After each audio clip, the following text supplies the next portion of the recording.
Brought you by UTL solar 78,000కు subsidy పొందండి. సబ్సిడీతో UTL on grid solar system ను ఇన్స్టాల్ చేసుకోండి.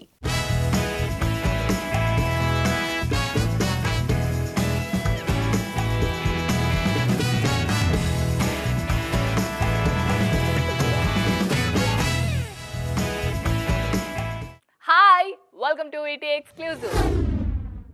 పైకి ఆర్డినరీగా కనిపిస్తుంటారు కానీ లోపల మాత్రం ఎన్టీఆర్ ఎక్స్ట్రాడినరీ. ఆయన ప్లానింగ్ మామూలుగా ఉండదు.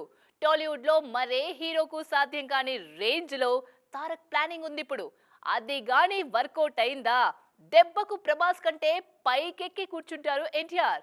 మరి ఆ రేంజ్ లో తారక్ ఏం ప్లాన్ చేస్తున్నారు, ఇందుకీ ఆయన ఏం చేస్తున్నారో ఎక్స్క్లూజివ్ గా చూద్దాం పదండి. దేవర విజయంతో ఎన్టీఆర్ కాన్ఫిడెన్స్ మామూలుగా పెరగలేదు. హిట్ కొట్టడం తారక్కి కొత్తేమీ కాకపోవచ్చు, కానీ రాజమౌళి సినిమా తర్వాత హిట్ కొట్టడం అనేది మామూలు కిక్కివ్వదు. దేవరతో జరిగిందదే. ఈ జోష్లో ఉంటూనే ఫ్యూచర్ ప్లానింగ్ని నెక్స్ట్ లెవెల్లో సిద్ధం చేస్తున్నారు ఎన్టీఆర్. అందులో భాగంగానే అన్ని భాషల దర్శకులను అసెంబుల్ చేస్తున్నారు. RRRతో పాన్ ఇండియన్ హీరో అయ్యాక అన్ని భాషల దర్శకుల్ని కవర్ చేస్తున్నారు తారక్. కొరటాల శివతో దేవర చేశారు. ప్రస్తుతం బాలీవుడ్ దర్శకుడు అయాన్ ముఖర్జీతో వార్ 2 చేస్తున్నారు. ఈ సినిమాతోనే నేరుగా నార్త్ ఆడియన్స్ ని పలకరించబోతున్నారు. దీని తర్వాత కన్నడ దర్శకుడు ప్రశాంత్ నీల్ కూడా లైన్లో ఉన్నారు. తమిళం నుంచి నెల్సన్, అట్లీ, వెట్రిమారన్ లాంటి దర్శకులతో ఎప్పటినుంచో తారక్ చర్చలు జరుగుతున్నాయి. ప్రస్తుతం జైలర్ 2 పనుల్లో ఉన్నారు నెల్సన్. ఈలోపు వార్ 2తో పాటు ప్రశాంత్ నీల్ సినిమా కూడా పూర్తి చేయాలని చూస్తున్నారు జూనియర్. అన్నీ కుదిరితే 2026లో తమిళ దర్శకుడితో కూడా ఎన్టీఆర్ కాంబో ఎక్స్పెక్ట్ చేయొచ్చు. మొత్తానికి భాషతో పని లేకుండా దర్శకులందరినీ ఒకే లైన్లోకి తీసుకొస్తున్నారు తారక్. టాలీవుడ్ అంటే నేషనల్ అనుకుంటేవా, ఇంటర్నేషనల్. మన దర్శకులు హీరోల తీరు చూస్తుంటే అదే అనిపిస్తుంది. ఇన్నాళ్ళు బాలీవుడ్ యాక్టర్స్ మన సినిమాలో ఉంటేనే అమ్మో హిందీ నటులను తీసుకొస్తున్నారంట తెలుసా అనేవాళ్ళు. కానీ మనోళ్ళ ఆలోచనలన్నీ హాలీవుడ్డే. రాబోయే పాన్ ఇండియన్ సినిమాల్లో హాలీవుడ్ యాక్టర్సే ఎక్కువగా కనిపిస్తున్నారు.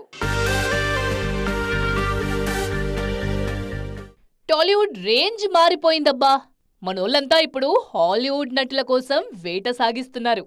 ఆ మధ్య RRR కోసం హాలీవుడ్ నుంచి 2 నటులను తీసుకొచ్చారు రాజమౌళి. తాజాగా ఓజీ కోసం థాయ్, జపనీస్ నటులను తీసుకొస్తున్నారు సుజీత్. ఇందులో విలన్లుగా థాయ్ నటుడు వితాయా ఫన్సింగ్రం, జపనీస్ నటుడు కాజూకి కితామురా నటిస్తున్నారు. ఓజీ షెడ్యూల్ ప్రస్తుతం బ్యాంకాక్ లో జరుగుతుంది. ఆ తర్వాత థాయిలాండ్ లోనూ ఓ షెడ్యూల్ ప్లాన్ చేస్తున్నారు. ఇప్పటికే 80% షూటింగ్ కూడా పూర్తయింది. పవన్ కళ్యాణ్ కూడా త్వరలోనే సెట్స్ లోకి జాయిన్ కానున్నారు. ఇక ప్రభాస్ స్పిరిట్ కోసం ప్రముఖ సౌత్ కొరియన్ యాక్టర్ డాన్ లీని తీసుకొస్తున్నారు దర్శకుడు సందీప్ వంగా. కొరియన్ సినిమాలతో పాటు హాలీవుడ్ లోనూ యాక్షన్ హీరోగా డాన్ లీకి పేరుంది. ఈయన గాని ప్రభాస్ సినిమాలో పడితే ఆ రేంజ్ మామూలుగా ఉండదు. అలాగే SSMB 29లో అంతా హాలీవుడ్ టీం పనిచేయబోతున్నారు. మరీ ముఖ్యంగా యాక్టర్స్ తో పాటు టెక్నికల్ టీం ని కూడా అక్కడి నుంచే తీసుకొస్తున్నారు రాజమౌళి. మొత్తానికి మన సినిమా ఇంటర్నేషనల్ స్థాయికి ఎదిగిపోయింది. పాన్ ఇండియా సినిమాలకు ఈ రోజుల్లో ప్రమోషన్ ఎలా చేస్తున్నారో ప్రత్యేకంగా చెప్పాల్సిన పని లేదు. కానీ రీజనల్ సినిమాలకు కూడా అదే స్థాయిలో ప్రమోషన్స్ మొదలు పెడుతున్నారు మేకర్స్. మరీ ముఖ్యంగా సంక్రాంతి సినిమాల విషయంలోనే ఈ పోటీ కనిపిస్తుంది. గేమ్ చేంజర్ కు పోటీగా మిగిలిన 2 సినిమాలు దూకుడు చూపిస్తున్నాయి. సంక్రాంతికి ఎప్పట్లాగే భారీ పోటీ ఉంది. అందులో గేమ్ చేంజర్ అంటూ రామ్ చరణ్ వస్తుంటే, డాకు మహారాజ్ అంటూ బాలయ్య బరిలోకి దిగుతున్నారు. ఈ ఇద్దరితో పాటు నేనున్నానంటూ సంక్రాంతికి వస్తున్నారు వెంకీ.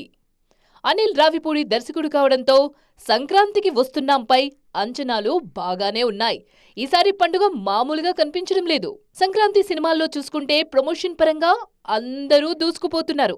ముఖ్యంగా game changer pan India cinema కాబట్టి దానికి తగ్గట్టుగానే ప్రమోషన్స్ చేస్తున్నారు మేకర్స్.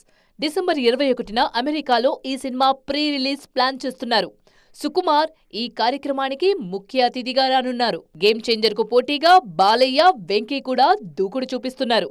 సంక్రాంతికి వస్తున్నాం విషయంలో అనిల్ రావిపూడి అస్సలు తగ్గట్లేదు. రమణ గోగులతో పాడించిన ఫస్ట్ సింగిల్ అదిరిపోయింది. తాజాగా 2వ పాట ప్రోమో వచ్చింది. ఇక బాలయ్య డాకు మహారాజ్ ప్రీ రిలీజ్ కూడా అమెరికాలోనే ప్లాన్ చేస్తున్నారు. మొత్తానికి పండుగ సినిమాలతో ఒకరితో ఒకరు పోటీ పడుతున్నారు. రిపీట్ కాంబినేషన్స్ కు ఇండస్ట్రీలో ఎప్పుడూ ఓ విధమైన క్రేజ్ ఉంటుంది. అందులోనూ హిట్ కాంబినేషన్ రిపీట్ అవుతుంటే అదో రకం క్రేజ్. అంతే 2025లో ఇలాంటి కాంబోలు చాలా వరకు రిపీట్ అయ్యేలా కనిపిస్తున్నాయి. అందులో బ్లాక్ బస్టర్ కాంబినేషన్స్ 3 ఉన్నాయి. మరింతకీ ఏంటా combinations? 2025 year of repeat combinations గా మారబోతోంది. తెలుగులోనే ఇలాంటి రిపీట్ కాంబోస్ కనిపించబోతున్నాయి. అందులో రామ్ చరణ్, సుకుమార్ గురించి చెప్పుకోవాలి.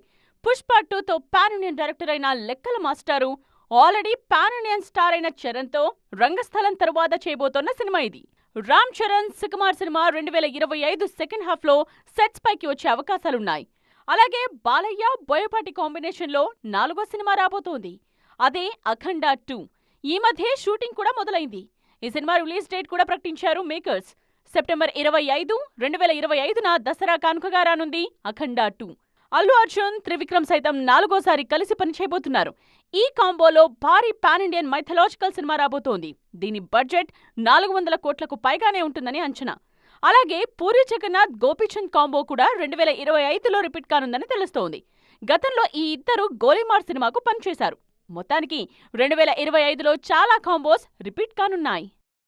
తెలుగు హీరోలు ఎలాగో బాలీవుడ్ పై దండయాత్ర మొదలుపెట్టారు. అక్కడి హీరోలకు నిద్ర లేకుండా చేస్తున్నారు.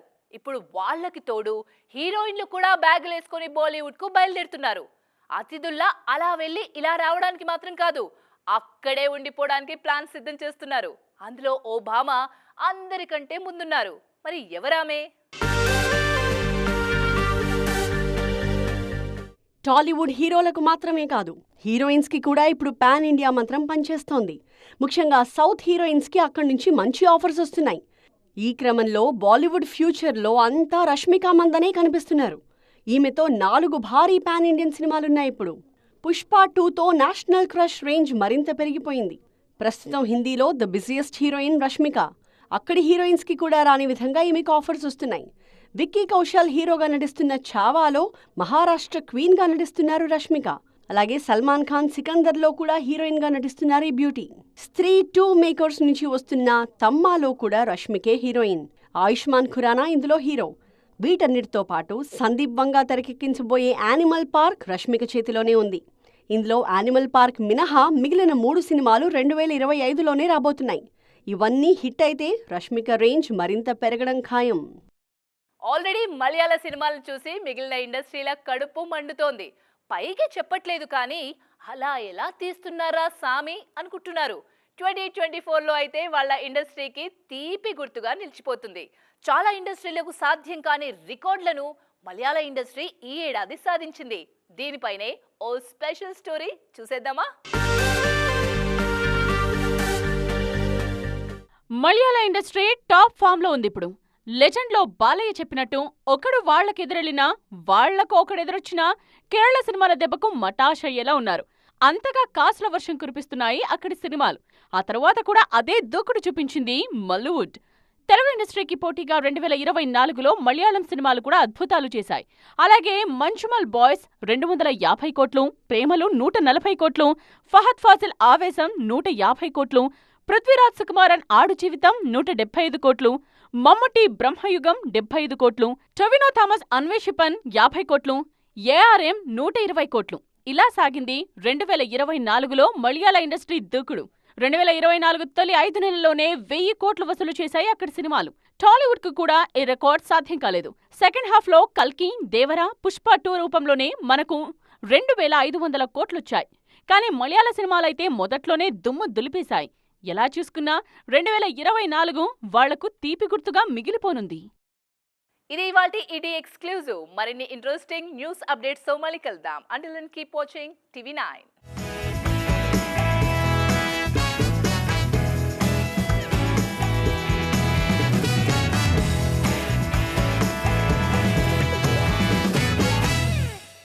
Brought you by UTL solar.